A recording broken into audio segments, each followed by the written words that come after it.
Welcome to Man Does Tech, where I solve the problems you didn't even know you had. You start by ensuring location services are enabled for WhatsApp in settings. This lets the app access GPS. Once done, open WhatsApp and choose the person or group you want to share with.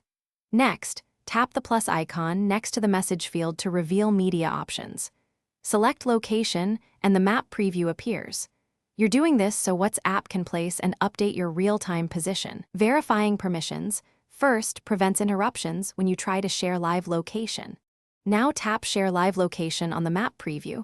This switches from sending a static pin to broadcasting movement. You'll be prompted to pick a duration, 15 minutes, 1 hour, or 8 hours, so choose based on how long you want real-time updates. You can add a short message explaining why you're sharing, then press Send. Once live, the chat shows a moving blue dot and a timer. This helps recipients see where you are and how long tracking will continue without you having to repeat steps. To finish, open the chat and tap Stop Sharing. That immediately ends the live feed and removes active tracking. If recipients report stale location, make sure background app refresh is on for WhatsApp and that low power mode is off, because iOS can suspend background GPS when conserving battery. If updates still fail, toggle location services or restart your iPhone.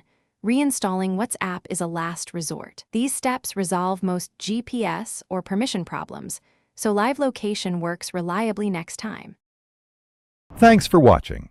If you found this helpful, don't forget to like and subscribe.